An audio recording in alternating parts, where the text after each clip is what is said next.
பொதுவா முஸ்லீம் வீடுகள்ல பிரேக்ஃபாஸ்ட்க்கு செய்ற ரெசிபி தான் இந்த தக்கடி. இது மட்டன் தலைக்கறியில வந்து இது ட்ரெடிஷனலா பண்ணுவாங்க.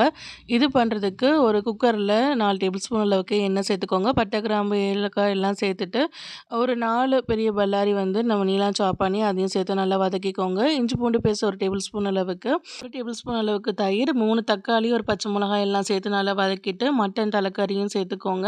6 டேபிள் ஸ்பூன் அளவுக்கு நம்ம குழம்பு மசாலா தூள், ஒரு சின்ன தேங்காய் வந்து ஃபைன் பேஸ்ட்டா அரைச்சு அதையும் சேர்த்துட்டு, தேவையான அளவு தண்ணி ஊத்தி நல்லா டைல்யூட் பண்ணிக்கலாம். குழம்பு நல்லா கொதிச்சு வரும்பொழுது, அதில 1 1/2 கப் அளவுக்கு குழம்பு எடுத்து நம்ம அரிசி மாவுல போட்டு நம்ம நல்லா பிசையணும். இதுக்கு ஒரு 4 கப் அளவுக்கு நான் பருமாவு எடுத்திருக்கேன். பச்சரிசி மாவு வந்து நம்ம இடிச்சு நம்ம பருமாவுன்னு சொல்லுவாங்க. அது நமக்கு ஊர் சைட்லலாம் வந்து நல்லாவே கிடைக்கும். அதில ஒரு 4 கப் மாவு எடுத்து இந்த ஆணம் கொதிச்சு வரும்பொழுது, இதுலேருந்து கொஞ்சம் ஆணம் எடுத்து நம்ம வந்து நல்லா பிசைஞ்சுக்கலாம். இந்த வீடியோல பார்ட் 1 வரைக்கும் தான் நான் வந்து காமிச்சிருக்கிறேன்.